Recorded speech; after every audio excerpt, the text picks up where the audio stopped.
All right, welcome, welcome. Hopefully my Wi-Fi is better than it has been. I got the window open over here, so getting a nice spring breeze. Today is officially the first day of spring. Welcome.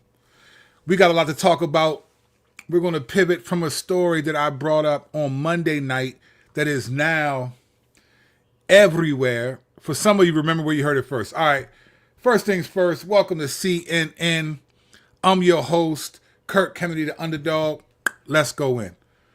On this channel, we take no part in the unfruitful works of darkness, but instead expose them. All right.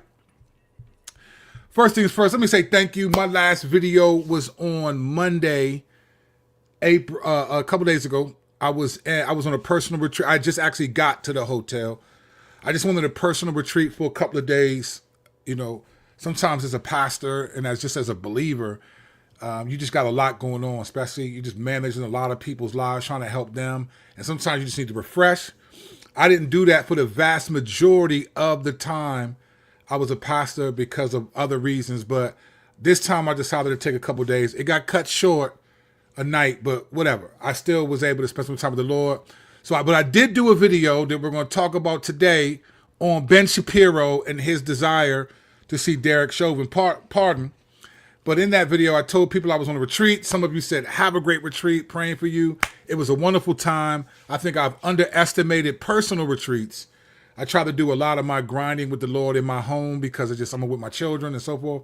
But I don't like to always leave in many ways, but this was a good time. So thank you for those who said thank you. Thank you for those who streamed that particular episode, the last episode. All right, let's get into that. On Monday, I did an episode on Ben Shapiro wanting to pardon Derek Chauvin, who was the police officer that had his knee on the back of George Floyd's neck in 2020, in May of 2020, where George Floyd died. And Derek Chauvin was charged, both federal and state, 20 and a half years in the state and 22 and a half years in the federal, if I'm not mistaken, for federal civil rights violation. Now, at that time, particularly around that time, that was a very tumultuous year in our country. Many of us remember that year, right? That was a tumultuous year because that was the year where you came into the year where the Democrats impeached Donald Trump, which in many ways was stupid because they weren't going to remove him from office. So it was more supposed to be like a morale booster for the left. So Donald Trump gets impeached in January. I think it was late January, early February, Kobe Bryant dies, holding his daughter in his arms, apparently, in a helicopter crash. He passes away. And then shortly after that, a month later, by the end of March, the whole country was essentially on lockdown from COVID. Everyone was watching their phones. Everyone was afraid to die. If you didn't have stock in Zoom, DoorDash, Uber Eats, or any of those places, you messed up. I wish I had done it. Those things became cash cows because no one was going anywhere, right? Except for mandatory workers, which I'm grateful for. I actually remember thinking like, wow, Lord, this is crazy because all the people that people mock and laugh at for having those jobs, like working in public service, like driving a bus or working in fast food like McDonald's or working in a grocery store, all those people that get looked down upon are now the only people, the most necessary people to keep the economy running. I thought, how funny are you, Lord, that when it says the last shall be first and the first shall be last, I got just a glimpse of what that looked like by seeing people being thanked for delivering groceries because people were too afraid to go get them, right? So this is 2020. Now this is coming on the heels of 6 years of a racial clash, which was largely seen as the Black Lives Matter versus the right or the conservatives, or pretty much anyone that didn't agree with that narrative, right? So it was either the left, Black Lives Matter, or the right, and you didn't agree with that narrative. So you have black people finding themselves having to say, I don't fit the narrative, which I thought was interesting. I always thought it was wild that you have to say that to be accepted by the conservative side because you just assume because you're black. But I've covered all this. I'm not going to cover that now. I've covered all of that, right? So that's the narrative coming up into George Floyd and all of it, racial climate, everything. All right. So Derek Chauvin was charged with that. Ben Shapiro is on a campaign still trying to get Donald Trump to pardon Derek Chauvin, right?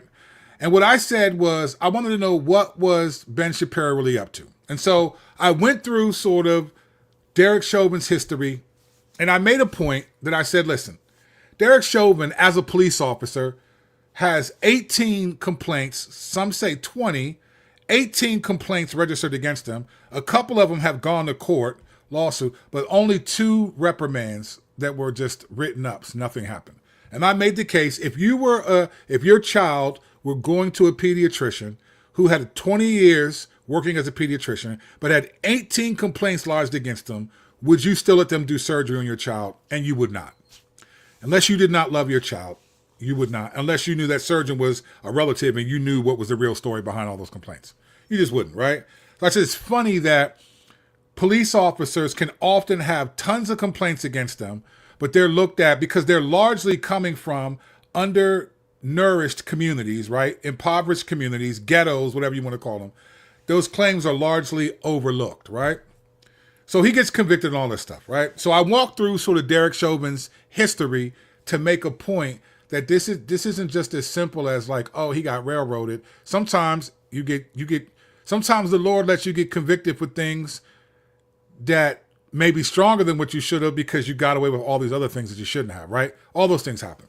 And then we went to Ben Shapiro's website, pardonderekchauvin.com, in which I showed you that the smallest print on that website is underneath a button that says click here, like sign the petition. It says sign the petition. And very underneath, in less than a millimeter in height, it says, if you click this button, you are agreeing to receive promotional materials from the Daily Wire and things like that. What I said in that video, without knowing all the stuff I know right now, I'm just by myself. I'm a pastor. I do some of this stuff, investigative stuff for you guys to prove that I'm not just making stuff up and talking off the side of my neck. That's the main reason why I do it. I don't even have a huge following on YouTube, nor do I don't get a lot of money, but people are gracious. You guys give me super chats all the time. I'm very blessed by that. Some of you have subscribed to my Patreon. Some of you have sent me Venmo and Cash App. Thank you. But I just do this to do it because I'm grateful. I don't build an income, a salary from this, even though it would be beneficial because I do give time to it. But having said that, I did some stuff without really knowing. I watched a couple videos, but I started piecing together. And I just showed on this video that I think that this is a hustle, that I would heard just from my limited research that the Daily Wire was in trouble financially, and that this seems more like a hustle to make people click a button that they think they're agreeing with you on Derek Chauvin, but they're really agreeing to receive promotional materials that would make the Daily Wire money, and that Ben Shapiro knows that. I personally believe that if Trump were to pardon Chauvin, a lot of people would be offended, and then it would be the left, mainly the left, and it would give Ben Shapiro more talking points about accusing the left, even though everything he accuses the left of doing, except for rioting in the streets, but every opinion, every outrage, pushback about racism, he does the same thing when it comes to the Jewish folks. But we never call him Jew-woke. We never say he's Jew-woke. But you're woke if you're... So I just think there's a lot of stuff going on, right? And so I said, what is Ben Shapiro really up to? I think it was that. Boy, oh boy. Now, I don't know how much you follow stuff, all right? Some of you watch my videos. I'm sure you watch plenty of other... There's so many other people better at this than me and who do this. I get that, right? They're also better looking, although I am a plus-size model. Actually, my hands are, and my back is, but my face is not. But anyway, boy, did things really blow up after I did that video Monday night. So coming back from the retreat, let's follow up with what I said on Monday, all right? Let me tell you what's happening right now. If you're not paying attention, you're about to find out. Conservatives are imploding. The vultures are out. The vultures are out.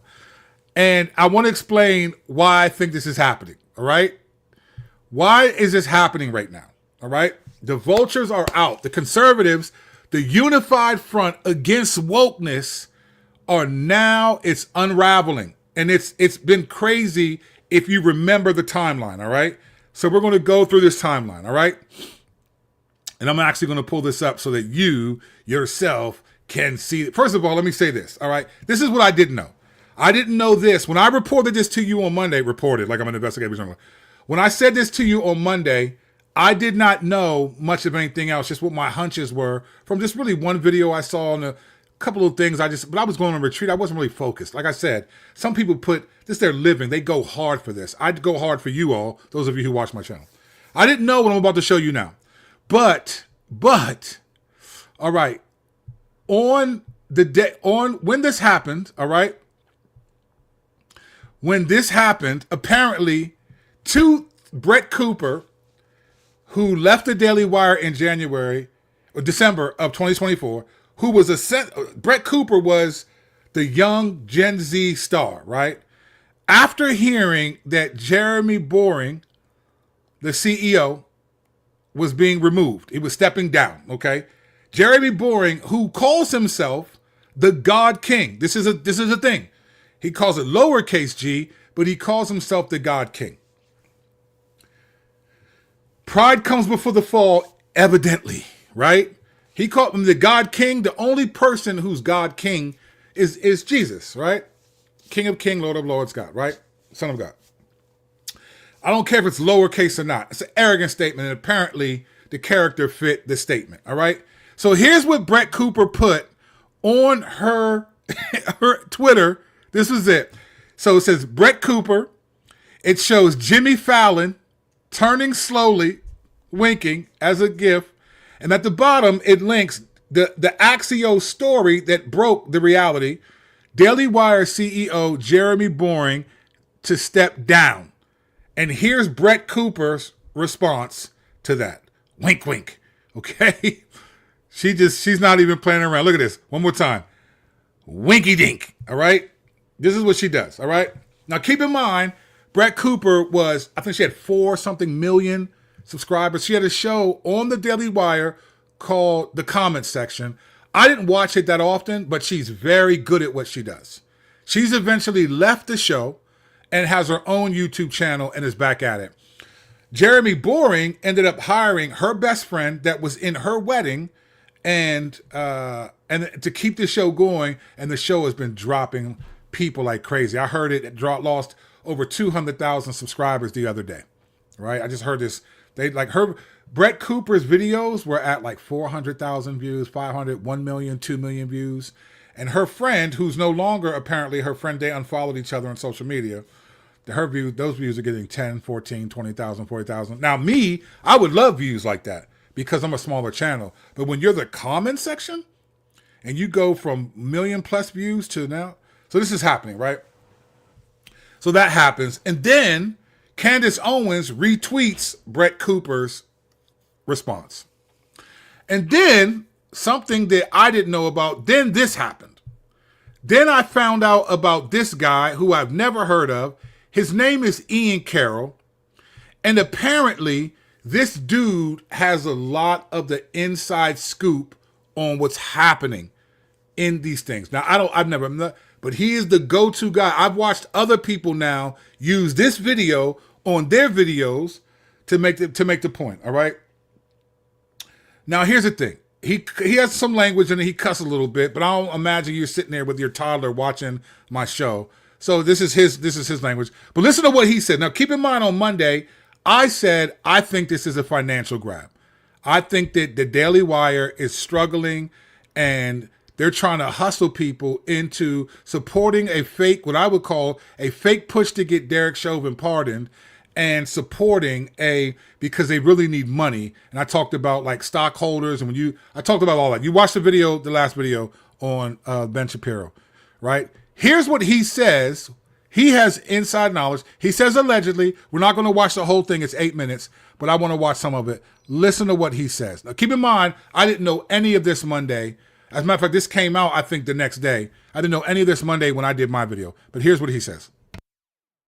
The Daily Wire is going bankrupt, allegedly, and Jeremy Boring is officially out as CEO. That's right. The self-proclaimed God King of the Daily Wire is at the heart of so many scandals. And yes, he is self-described as the God King. And the email just went out today internally that he is stepping down, and now Axios is covering the story. It has not yet broken, as far as I'm aware, that private equity is moving in and looking to buy up the Daily Wire.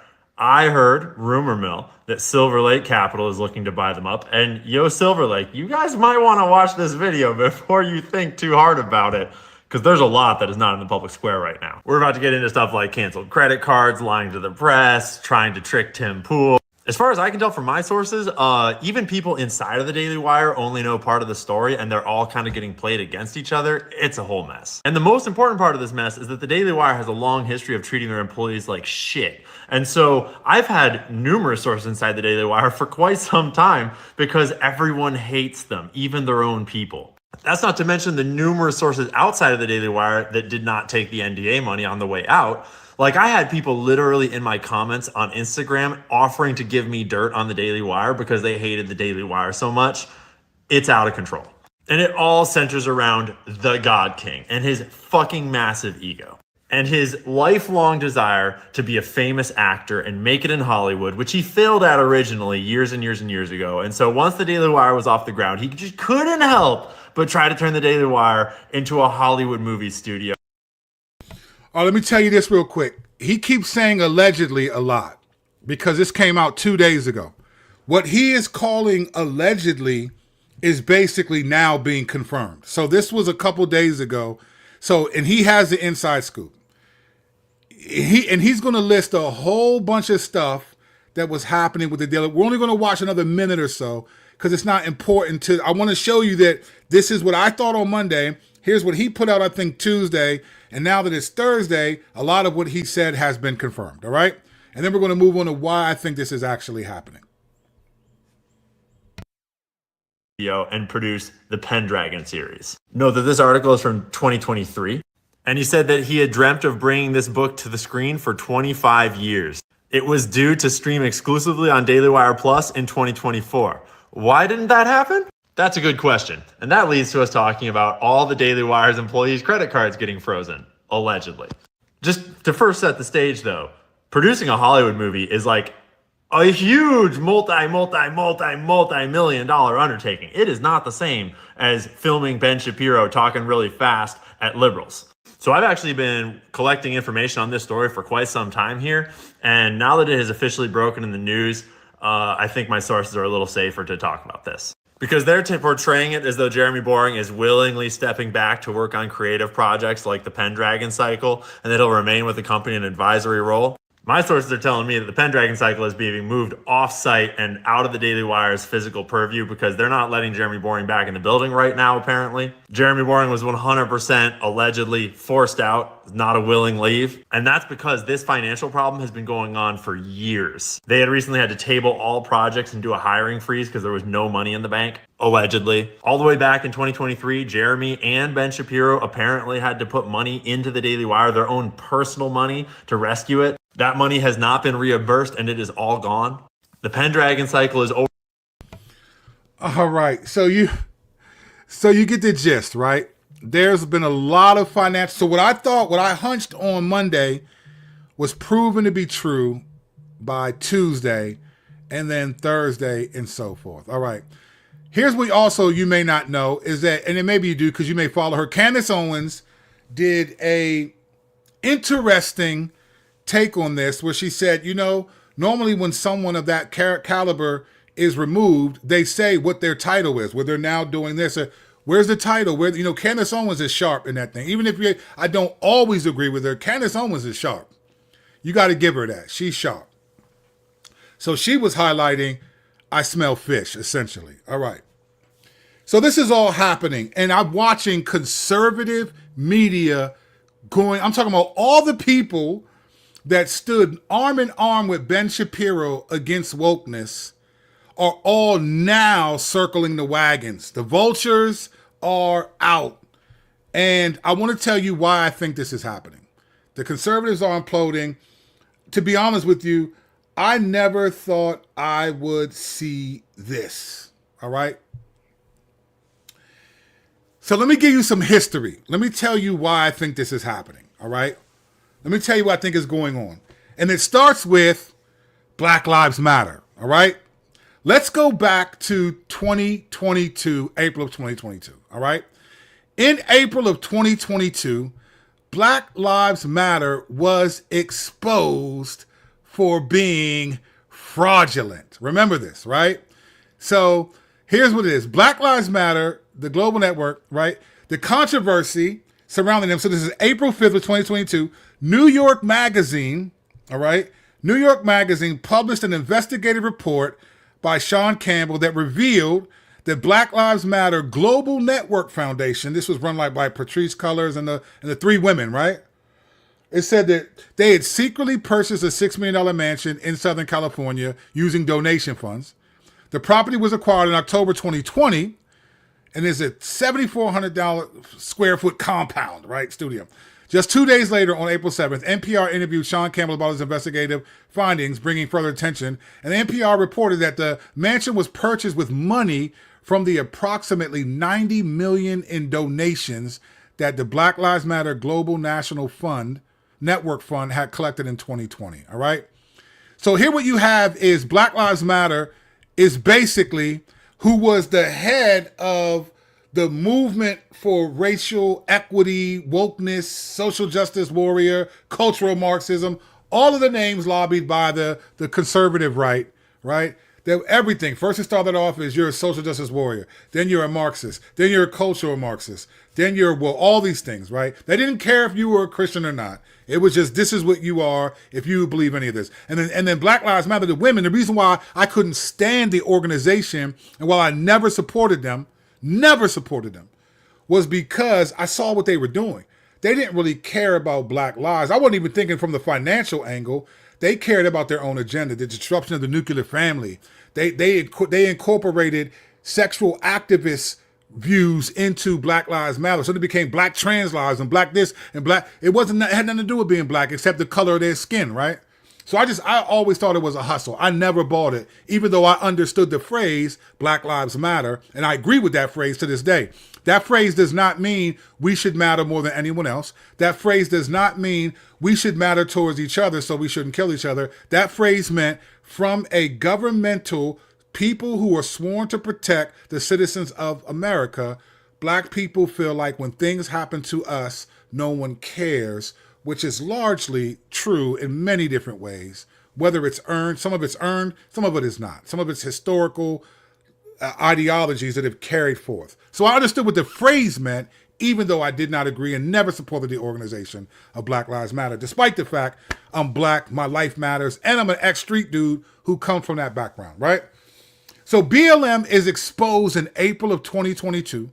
Later on that year, mind you, of course, the one and only Candace Owens releases a documentary, right? So this is, keep in mind, this is Biden, this is after the stolen election, apparently, right? The left steals the election. The conservatives cannot handle it. You have, the left steals the election. You have January 6th, right? You have January 6th happen, which was a travesty in American history, right?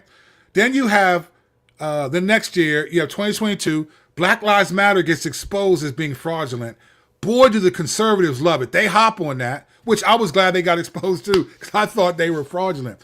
Not the people who marched in the street. The people who held up signs were genuine. They really felt like, hey, whether it's disproportionate or not, all we see is Black people's being killed by police and different things showing up on our social media feeds. And people were like, oh, yeah. Well, that's because white people get killed. But nobody was uploading videos of white people getting killed. No, that wasn't what we were seeing. We didn't see some of the videos that people tried to push back and say it was a media narrative. Media is reacting to what the culture is because they want to make money. Media doesn't just do media for no reason. I'm the only one that does media for no reason for you guys. These people want to get paid. They got stockholders. They got to get paid. So whatever story's popping, they're going to make money from it. They're going to do it, right? If grandmothers who were working at strip clubs with big tattoos were making money, media would cover it because they want to know what are people going to watch so that we can share our commercial advertising so that we can get paid, our stockholders get paid, and we keep our jobs, right? So whatever's popping is popping. No one cared that white people were getting killed by white police, but people cared about Black people because there's a history in this nation of white versus Black. White versus Black is the Lakers versus Celtics of race relations in America, no matter how you slice it. That's just our reality, right? So, but anyway, because conservatives were angry that they felt like Derek Chauvin's case was railroaded by all this stuff and that Biden stole the election. After this got exposed in April, Candace Owens comes out with a documentary called The Greatest Lie Ever Sold, George Floyd and the Rise of BLM. The documentary was released October 22nd, 2022. So just 6 months after the New York Times article or Post article exposing that Patrisse Cullors and them bought a mansion with donor money, here comes Candace Owens with her documentary exposing BLM. And it was essentially, if I'm being honest, it was the necessary nail in the coffin. It was the nail in the coffin of, and it basically gave the conservatives, even though the election was gone, whether you stole it or not, he wasn't the president, Trump. So it gave, it was a punch in the face for the right, the conservative right, to the left, to show like your whole framework, they hustled you guys, they shucksters, they lied to you, they took your money and used it for personal gain. As Candace Owens revealed in her documentary, that Patrisse Cullors, a lesbian, lives in that mansion with her lesbian lover. So it was clear, like, this is not what you said it for. And then she exposed that she hired her brother as security and was paying him an inordinate amount of money. It was just crazy. And it was like, and you just couldn't refute it. They couldn't refute it. Black Lives Matter. The girl was crying, like, why are people coming after her? She just couldn't refute it, right? It was the downfall of the left. And I think the Lord did that because he was exposing something deep about the left.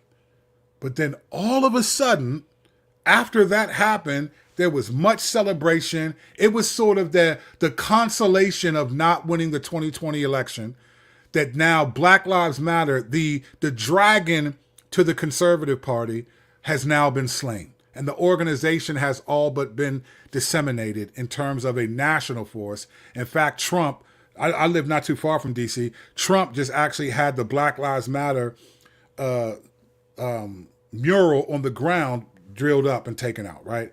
And you had guys like Turning Point USA. Those guys were all there. Charlie Kirk, and they were all there, like celebrating this, right? But then something happens a year later, almost 1 year to the month, of Patrisse Cullors and them getting exposed in Black Lives Matter. 1 month later, we get a bombshell on the conservative side.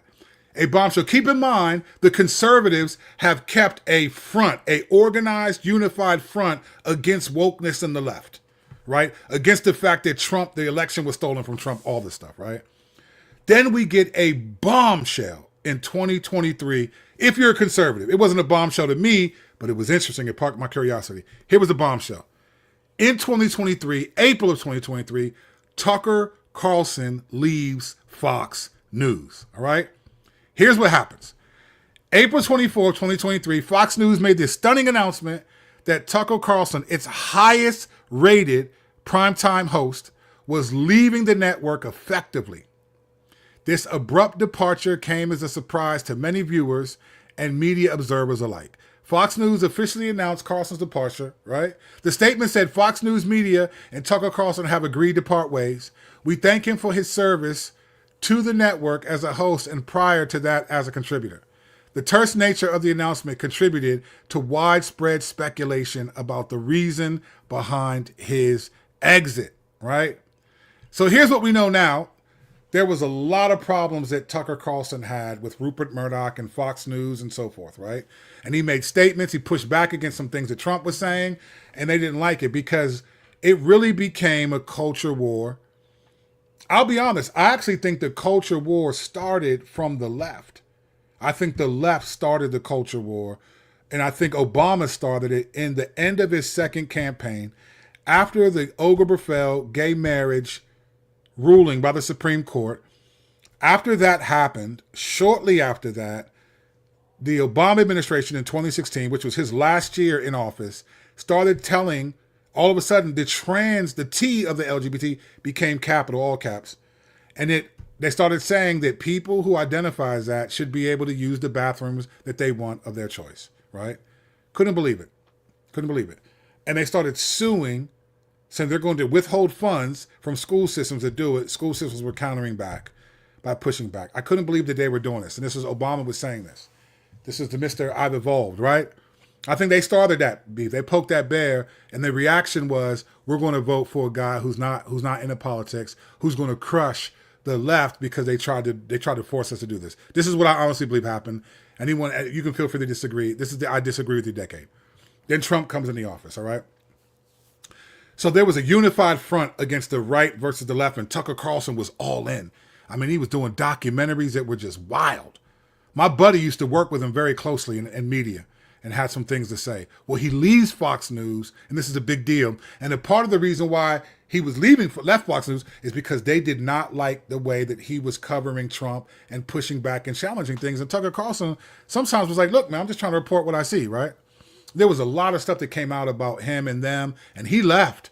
And there was speculation about where is Tucker Carlson going. All that happened. That was a big deal because up to that point, conservative media had been unified against the left and wokeness. And with the losing the election, making excuses for what happened on January 6th, and then justifying that with glee over Black Lives Matter being exposed, right? Then you get, wait a minute, what's happening? Tucker Carlson leaves? This is like a big deal in the conservative media world. They were a unified front, right? And then, just when you thought that was safe, right, you get Tucker Carlson leaves, and then all of a sudden it's like, okay, what's going to happen next? And things seem like they were still going a certain way. And then all of a sudden, now you get to 2024, and now you get two more huge names. Candace Owens and Brett Cooper leave the Daily Wire. Candace Owens, Brett Cooper, Tucker Carlson. Tucker, was the biggest name in conservative media for Fox News. Candace Owens, arguably the biggest mouth, right, on one level. And I do appreciate some of the things she says, to be honest. I'm more joking because I'm trying to say with some, but I'm joking more. But I do think she talks a lot and says some things that she doesn't realize what she's saying or the tone of what she's saying them in. But I do think Candace Owens is sharp and has some good things to say I agree with. But there's some things I totally disagree with her on. But I get it. But she's a huge component. A black woman working in a corporation, all white males, some of them Jewish, religious on some. She's Catholic, some of them are Catholic, whatever. She leaves basically on the premise that she made comments about disagreed with things that had to do with how the Jews were being treated and acting in the Palestinian war, and that did not go well at all. So here's what it says. Candace Owens, a controversial right-wing commentator who had been with the Daily Wire for nearly 4 years since joining in 2021, officially parted ways with the organization on March 22nd, 2024. What in the world is happening in the spring? People get spring fever and they just start wilding. You got Black Lives Matter gets exposed, Tucker Carlson leaves. Almost a year later, Candace Owens is out. The spring is conservatives better watch out in the spring, man. There are allergies that come for y'all.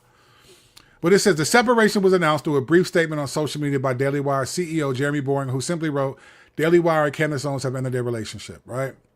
So Candace went on to say in repeated interviews that a lot of this was really about, it was really a lot to do with nothing. A lot of it was disagreement. She felt like they didn't like that she didn't agree with them. Ben Shapiro tried to say, look, Candace never always agrees with us. That's not it. They wanted to debate, but it never happened. It never really happened. And I think Candace Owens would have ate them boys up. And she even said they loved it when she attacked black people, Black Lives Matter. She was one of the first voices whenever someone got killed by black people to say, wait for the facts. Just wait. I remember her calling Ahmaud Arbery a criminal and this and all this stuff. And then it came out he was not. I never heard her apologize. So I didn't used to bang with Candace Owens for a long time because I just thought, look, if you're going to talk the talk, like don't make it about attacking one side. You said you're a believer, make it about truth, right? Try to make it about truth. So she ends up leaving the Daily Wire, and it was a big deal. And I was like, wow, this is kind of a big blow to conservatives. And now they're going back and forth. So I started thinking like, wow, they're not as unified as they used to be. Tucker Carlson now kind of challenges some of the perspectives. Now you got Candace Owens, who was essentially the pit bull of the conservative party in many ways, going after black. And because she was black, being able to, look at what Candace Owens says, she's black. It was just like, what does that mean? So was Stephen from Django. Ain't nobody black mess with Stephen from Django. I'm not calling her Stephen from Django. I'm just saying it ain't like because we all black. All white people don't agree. It's people on the left that are white, right? So that stuff was just always wild to me, but that's just the way the world works in our country. So then Candace Owens leaves, and then shortly thereafter, within months, 8 months later, Brett Cooper leaves. And she is the biggest name in sort of the Gen Z world. I mean, the comment section had almost over 4 million subscribers. People like Brett Cooper. And if you look at her own YouTube channel now, she's back up to like, maybe is it what, 2 million or something? She's back up to 2 million. I mean, people like this girl. I've watched some of her stuff. I like her. I think she makes good points. She says some good stuff, you know. She's not as theological as some of the other people, but you know, she rides her ways. But listen, it says Brett Cooper, who hosted the comment section YouTube channel for the Daily Wire, announced her departure from the company on December 10th, 2024. In a video posted to the channel, Cooper stated, "Today, December 10th, will be my last day hosting the comment section and working for the Daily Wire. It is not true that I am being forced out. It was my own choice." All right. This goes on. Speculation around Cooper's departure generated significant online speculation, with some observers questioning whether her exit was truly voluntary. Some fans on social media know that Cooper wore a blue sweater during her final episode, which they interpreted as a signal that she was under a non-disclosure agreement. Others pointed out that Cooper had deleted all photos featuring her with her producer from her Instagram in the week leading up to her announcement, right? All right, so this is what we're hearing from this is what's being reported and all of that. Keep in mind that Brett Cooper, remember this is what Brett Cooper put when she found out that Jeremy Boring, the CEO of the Daily Wire, was stepping down, right? Here's what Brett Cooper put right here. Jimmy Fallon, wink, wink, almost like, right. And then what she says underneath it is this. Oh, there we go. Thank you. Thank you for doing that. Well, thank you for switching. All right, let's see if I can go back. Hold on. Okay, here we go. Then it says this. Genuinely excited to see where Ben and Caleb take the company next. And here's some of the comments, right, from conservatives. Thought we Christians were supposed to have respect for each other, especially our bosses, former or not. If Jeremy has done anything wrong that the world needs to know, just spit it out. Otherwise, don't say anything at all, especially making such vague posts as this. People are pressed with the gossip. They all want to know. Classless, Brett. Classless, right? Brett, I love you, but if this is what I think it is, this is a little petty, right? What did he ever do to you? If you don't say this, looks mean for no reason. People act like she's doing something wrong when the reality is they just want the gossip. They just want the tea. That's all it is. All right. So why do I think this is happening? This is a very simple answer, but I wanted to give you the walkthrough. This is what I honestly think. And in fact, there's really one verse that I think you could really say, and it's not like a brand new thing or anything, but this is what I think is happening. This won't be new. I think, as a matter of fact, a lot of people post the same content on their channels so they get the certain views that they want. People like the same old. So this won't be new.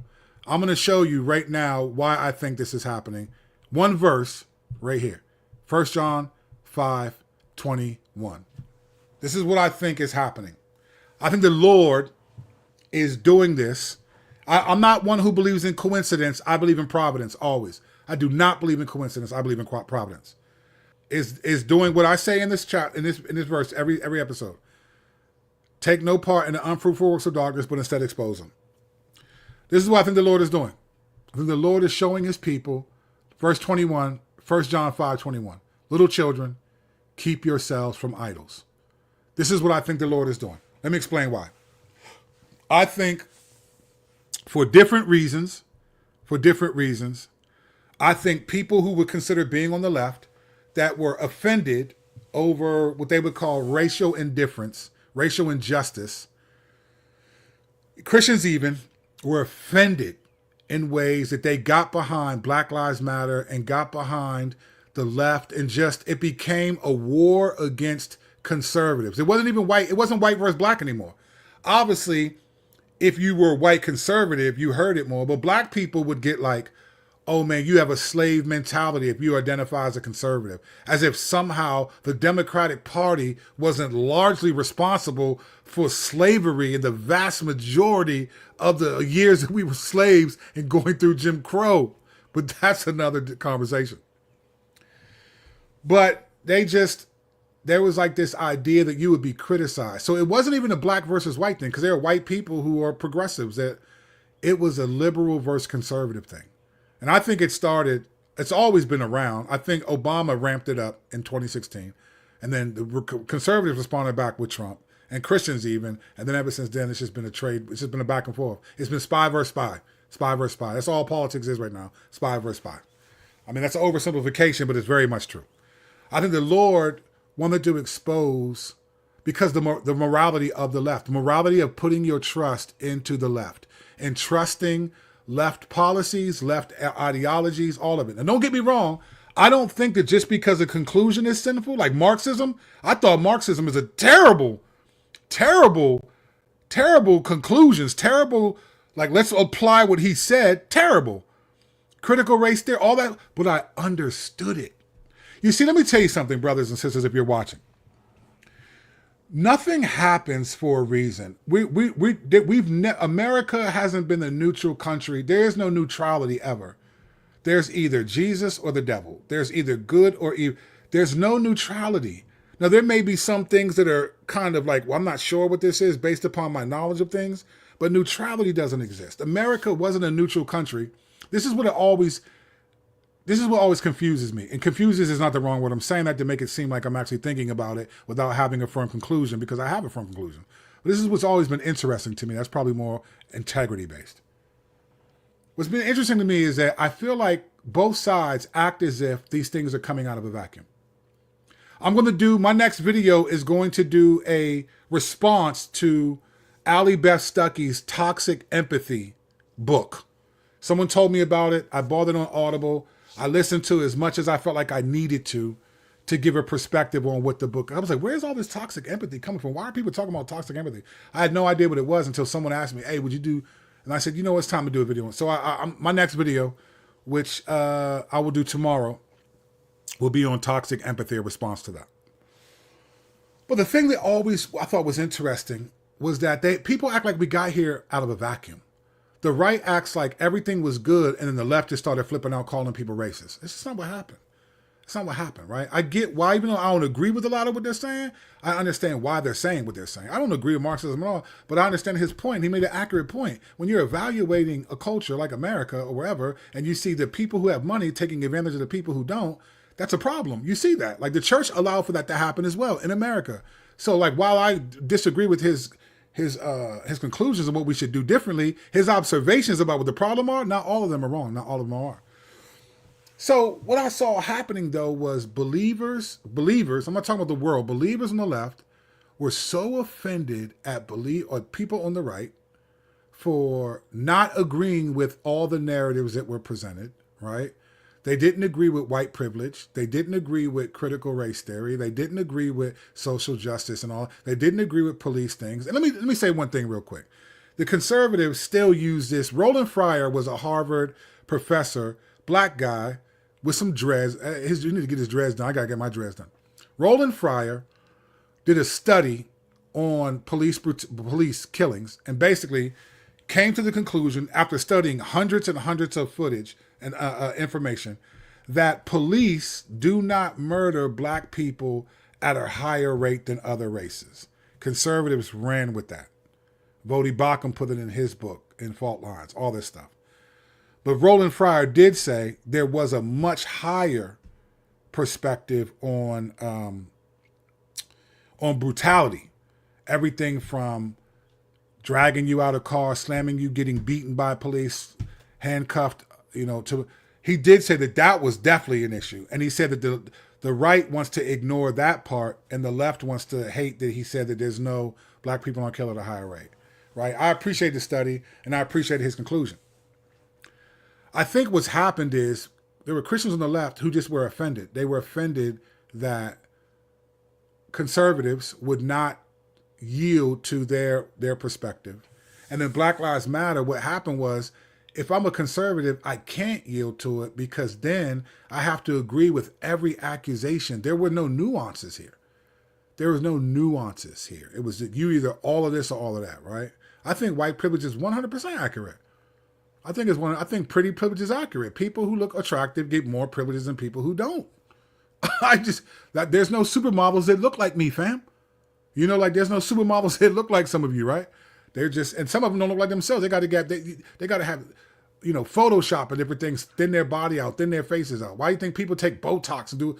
No one does all these things. Why do you go to get BBLs and why do you get surgeries and all this stuff? Because you want to look good because you get more benefits. The only people who don't have to look good are people who have money and power. This is why ugly dudes want to be rich and learn how to get money so they can all get the girls that they could have never gotten without that money.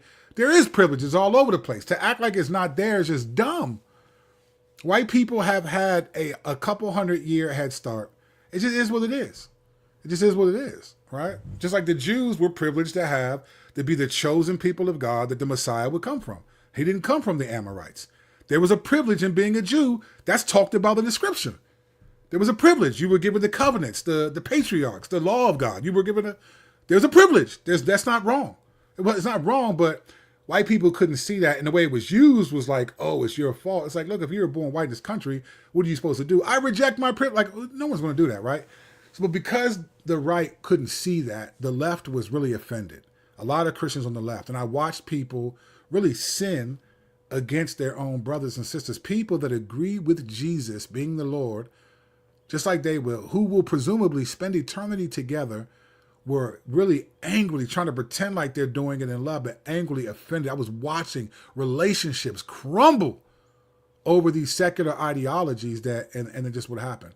And I think the Lord, what he did was he exposed the left by showing you that those people who led the Black Lives Matter movement did not care about Black lives. It should have took the V out. That joint should have been called Black Lives Matter. Not that everything they said was a lie, but what they stood for was a lie. Was a lie in many ways. And God exposed that, right? He exposed it. But then all of a sudden, just when the conservatives were starting to celebrate, we lost the election, but then God said, whoa. Remember what we do here, right? He says, little children, keep yourselves from idols. The idols are not just on the left. The idols are on the right. And the reason why God has to do this is because people, whatever political side they're on, this is how you know they're theological, they are afraid to critique their own side. They will not do it. They do not care. They do not care. I didn't hear anybody on the left critique the left, and I never heard anybody on the right critique the right. It was always the other side. And so God exposes the left, so now you have to critique the left if you're on the left. You cannot pretend like Black lives weren't Black lives. You can't do it because that's what they did. They were lying. They took your money, your donations, all your marching and your pain and your suffering and your genuine feelings of dissatisfaction. They took it and bought mansions so they could have sinful sex inside of them and parties and all that. While you're out on the streets marching, crying, feeling the weight of it, they're inside eating shrimp, hors d'oeuvres, and licking each other's fingers. The Lord exposed it. But idols are not only on the left. So the Lord he's now exposing the right. All of a sudden, all the people who were so lock, stock, and two smoking barrels, all those folks, all that idolatry on that side, now God is exposing it. You see, here's the problem. When you have a common enemy, you band together. You ever heard the phrase, the enemy of my enemy is my friend, right? You can have common enemy, but as long as you have a common goal, a common enemy, you're united in that, right? But guess what? The common enemy of Black Lives Matter is no longer here. And so now we're getting to see who these people really are. Really are. I watched Andrew Tatum is a black conservative police officer, couple million views. I watched his take on what's happening. I've never watched a video of his. I've never liked Andrew Tatum, not as a person. I don't know him tonight, but just his views on with the gospel and just the way he processed all this stuff, right?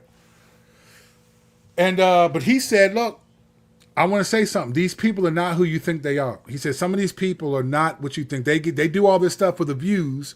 They say this stuff, but that's not who they really are for real. And what he was trying to get at was there are conservatives who pretend, and he even said there are people who say they're conservative, but they're only conservative on video. They're not really conservative. I don't really care what your views are, to be honest with you. That's not the point I'm making.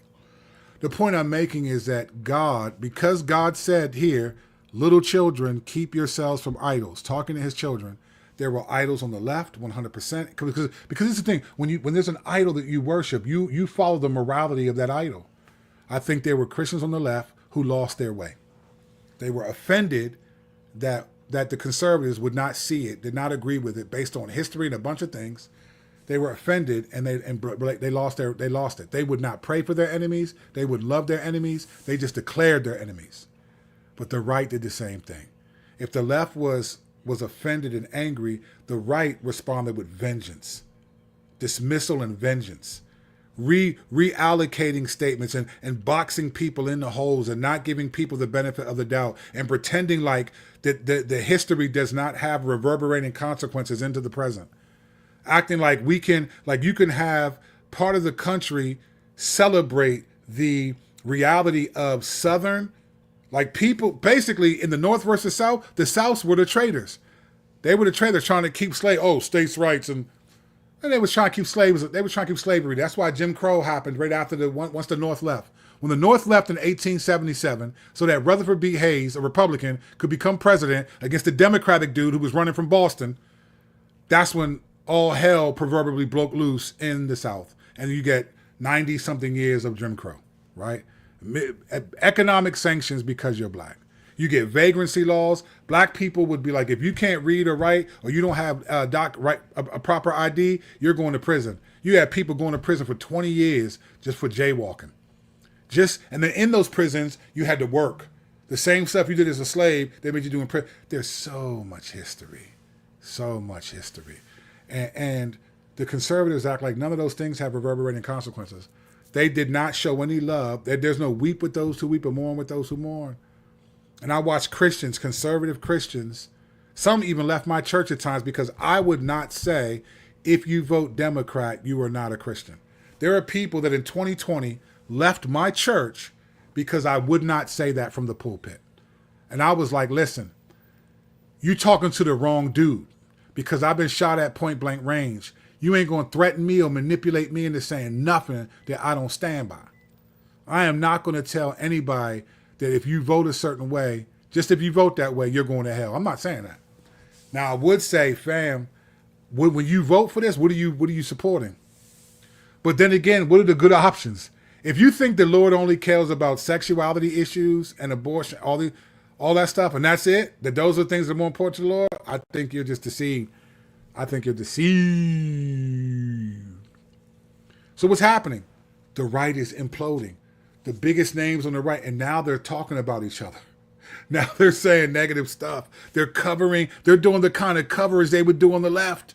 What's that guy, Ben, whatever his name is, big show on YouTube, conservative dude? He's covering this stuff. He's into the details. It's juicy in the same way he did when he was talking about the left. They no longer have a Black Lives Matter is gone. Ali Beth Stuckey's book, Toxic Empathy, which we'll talk about tomorrow, that book should have came out 5 years ago. If it would have came out 5 years ago, it would have been decent. It would have been worth it. But now Black Lives Matter is gone. Why are you still talking about? But anyway, that's a different conversation. This is what I think is happening. The Lord is exposing the idols by showing you not only are these people not united, these people are not truthful, these people don't care about honoring the God you said you serve. So I think the Lord needed to expose the left to show us, stop putting your hope in these politicians and these policies. And now he's exposing the right. They're imploding. I think it's crazy that the Daily Wire, one of the biggest conservative media companies, is now bankrupt. Crazy. And now they're trying to sell it. So I think the Lord is lovingly exposing the idolatry for his children. I don't think he's exposing them so we could look at non-Christians and be like, look at your life. No, those people need Jesus. I think he's exposing them so we can get back to, hey, we only trust in the Lord. And because whoever you trust, whoever you worship, your morality will come from that person or that idea. If your morality is conservatism, then if your ideology and your worship and your trust, your morality is going to come from that. You obey what you worship. If you worship yourself, your morality is going to come from yourself. But if you worship God, your morality has to come from God. And if it comes from God, then you have to consider, hey, I actually hate them. I do not love them. I don't want to pray for them. And I don't want to see them do well because I hate that they agree with a woman's right to choose. They agree with it, that a woman can identify herself by. Just say it and then repent of that and then let's go after it. That's what I think the Lord is doing. I think he's exposing it so that we can see what it really is. I think with Trump, all these things, he's exposing the conservatives left and right. It's hilarious on one level. But what do I know? What do I know? I've been talking too long anyway. Like and subscribe to the channel, or don't. I always lose a couple people when I do videos like this. And I think that I might even do them just to lose a couple people just because it's not going to kill me. It would bother me, but it's not going to kill me. All right, like and subscribe to the channel. Thanks for watching. Toxic Empathy tomorrow. Ali Beth Stuckey's book should be interesting. All right, grace and peace.